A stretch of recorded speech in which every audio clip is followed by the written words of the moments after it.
कोई test paper देने बैठते हैं या किसी ग्रुप में बैठते हैं, तो जब भी कोई नई सामग्री हमारे सामने आती, नया प्रश्न सब सामने आता है, तब हम डिप्रेशन में चले जाते हैं, टेंशन में आ जाते हैं कि मैंने पढ़ा था वो आया ही नहीं, ये पता नहीं नई चीज़ें कहाँ से आ गई, पता नहीं मेरे मटेरियल से। फिर अविश्वास हो जाता है हमारी सामग्री पे, हमारे को क्या हमारी सामग्री से सवाल आएंगे कि नहीं आएंगे, और उस अविश्वास के साथ हम अच्छे से पढ़ नहीं पाते।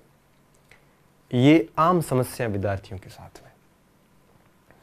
देखो विद्यार्थियों, जब हम किसी से तुलना करते हैं कि वो इतने घंटे पढ़ता है, मेरे इतने घंटे हो नहीं पाते हैं, उसने इतनी बड़ी बड़ी किताबें पढ़ रखी है, उसके साथ ये है वो है, ऐसी कभी किसी के साथ तुलना मत करिए आप।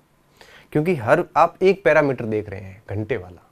हर व्यक्ति की याद करने की क्षमता अलग होती है, हर व्यक्ति का पढ़ने का तरीका अलग होता है, हर व्यक्ति की समझने की शैली अलग होती है, हर व्यक्ति का अपने आप में गैस पावर अलग होता है, हर व्यक्ति का पेपर अटेंड करने का तरीका अलग होता है, हर व्यक्ति का एक प्रकार से याद करने का तरीका अलग होता है, हर व्यक्ति की बैठने की क्षमता अलग अलग होती है, हर व्यक्ति का पढ़ने का तरीका अलग अलग होता है। तो ये सारी भिन्नताएं होती है। हम क्या करते हैं, किसी एक एंगल से तुलना कर लेते हैं कि उसके पास किताब ज़्यादा है, या वो ज़्यादा घंटे पढ़ लेता है, या उसने कई सालों से तैयारी की है। ये सारी चीज़ें गौण हो जाती हैं।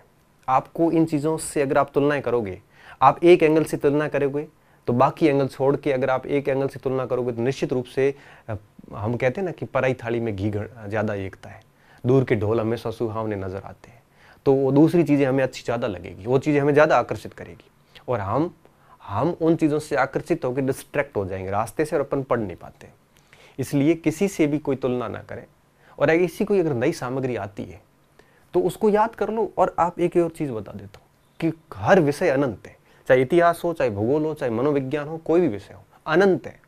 आप कभी पूरा विषय तैयार नहीं कर सकते। लोगों की जिंदगी खप जाती है एक टॉपिक तैयार करने में, एक टॉपिक के ऊपर पीएचडी करते हैं।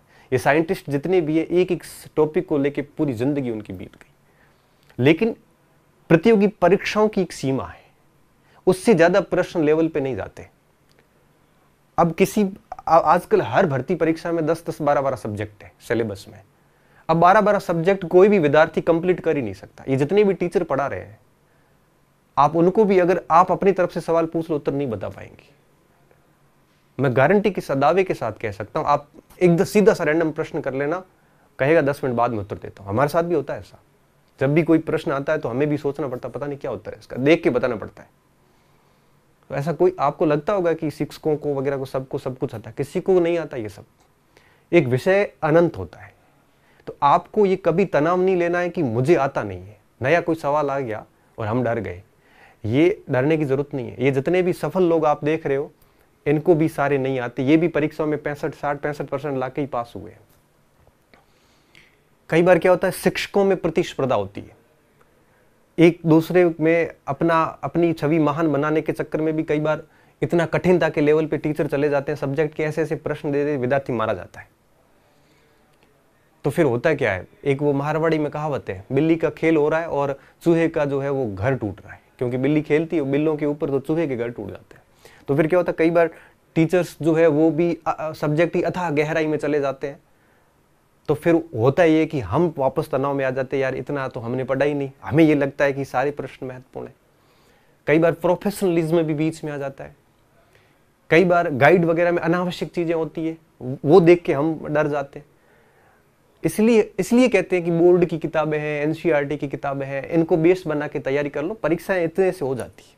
बाकी सारी चीजें दिखाने की, विद्यार्थियों जितने भी ट्यूटर वगैरह सारे हैं, ये दिखाने की किताबें अलग होती है, पढ़ने की किताबें अलग होती है। ये कमी ये चीजें मैंने बहुत अच्छे से देखी है। लोग जो दिखाते हैं मैंने इतनी पढ़ा, ऐसा नहीं होता। दिखाने का अलग है, पढ़ने के लिए 2-4 किताबें होती है।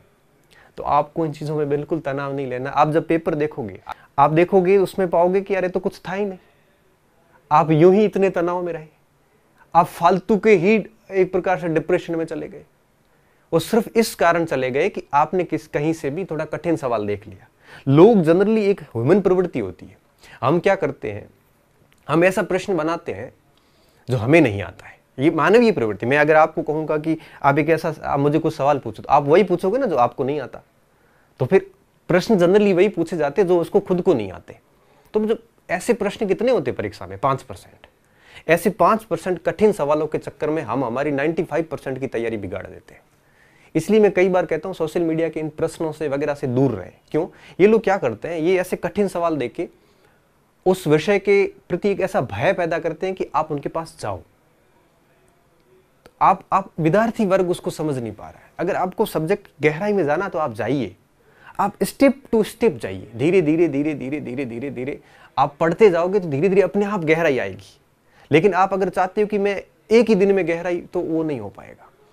परीक्षाएं पास करने के लिए आराम से 12वीं तक की जो किताबें होती है उसको बेस बना के अगर ढंग से तैयारी की जाए, जैसे 12वीं तक का जो मैटर है उसमें 2-4 बातें और एक्स्ट्रा पढ़ी जाए, जैसे अक्षांश देशांतर रेखाएं 12वीं में है, 11वीं 12वीं में है कहीं पे, वहाँ 5 विशेषताएं, तो आप थोड़ी 2-3 और विशेषता याद कर लो। बस यहां तक ही एग्जाम्स में पूछा जाता है, इससे ज्यादा नहीं पूछे जाते। तो आप ऐसे सोशल मीडिया पे ऐसे अजीबोगरीब सवाल आते हैं, उनसे डरे नहीं, क्योंकि ये कई लोग प्रतिष्ठा के लिए सवाल देते हैं, कई लोग अपनी दूसरी टीचर्स की प्रतिस्पर्धा के कारण टफनेस बढ़ती जाती है। ये बगाड़ दिया सारा कुछ इस सोशल मीडिया, यूट्यूब वगैरह ने। आप पुराने पेपर जब देखोगे तो आपको एहसास होगा कि नहीं यार, इतना तो कुछ नहीं जितना आजकल ये चल रहा है, कठिनता, यूजलेस प्रश्न वगैरह चलते रहते हैं। आजकल मैं कई बार यूट्यूब्स वगैरह पे देखता हूँ, बच्चे प्रश्न पूछते हैं, तब हमें भी लगता है पता नहीं कहाँ से आते हैं। अब एक आजकल जिला दर्शन नया चल रहा है। अब मैंने बाड़मेर जिला दर्शन एक बार किसी बच्चे ने, तो बाड़मेर में ऐसे ऐसे किले बता दिए जो बाड़मेर में है ही नहीं। तो क्या होता है, अपनी कुछ रेपुटेशन बनाने के चक्कर में इतना कुछ दे देते हैं कि बच्चा भ्रमित हो जाता है। बच्चे को लगता है कि पता नहीं कितना कुछ पढ़ा है पढ़ने के लिए। ऐसा कुछ भी नहीं, ये चीज़ हमें भी नहीं आती। हम परीक्षा हम भी पास कर चुके हैं, आप कहो तो और भी कर लें हम।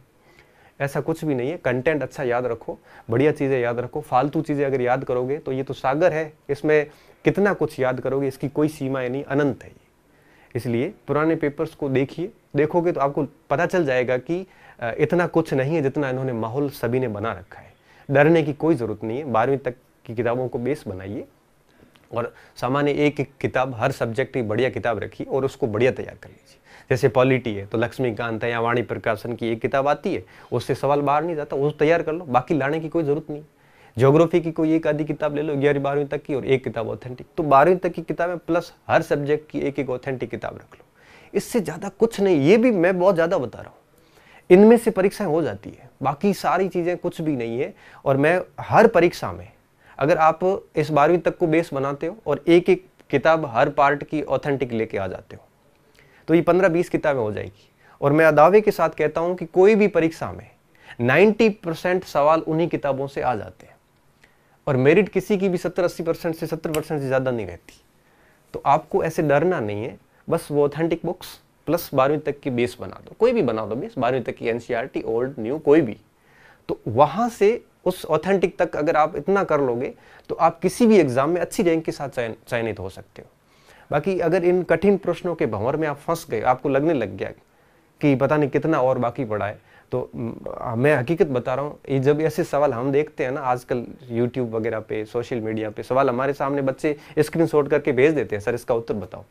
हकीकत बताता हूँ, दिन में अगर 10 सवाल आते हैं तो 7-8 ऐसे होते हैं जिसके उत्तर हमें आते ही नहीं है ना, हमने कभी ऐसे सवाल देखे, फिर हम उत्तर बताने की स्थिति में नहीं होते। क्यों? क्योंकि ये ऐसे यूजलेस प्रश्न पता नहीं कितने ही हैं, कौन कौन सी चीज़ याद करें, याद करने की एक क्षमता होती है।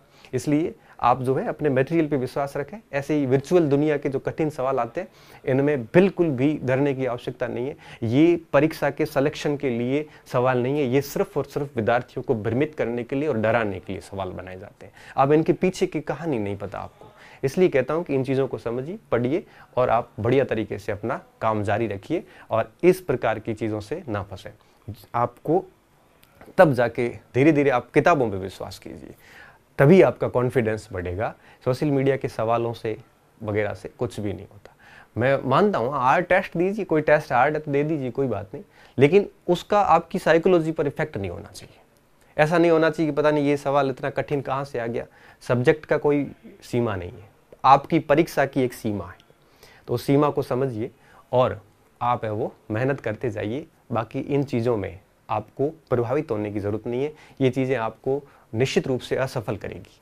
इसलिए कहता हूँ कि अपनी किताबों में विश्वास रखिए, आपके पास जो सामग्री है उसको बढ़िया तरीके से पढ़िए, किसी से तुलना ना कीजिए, और इस प्रकार के अजीबोगरीब सवालों से, इस प्रकार से कठिन हार्ड डीप सवालों से बचिए। ये सवाल सिलेक्शन के लिए नहीं होते, ये सवाल सिर्फ और सिर्फ बच्चों को भ्रमित करने के लिए होते हैं, बच्चों को डराने के लिए होते हैं, इससे कईयों को फ़ायदा भी होता है।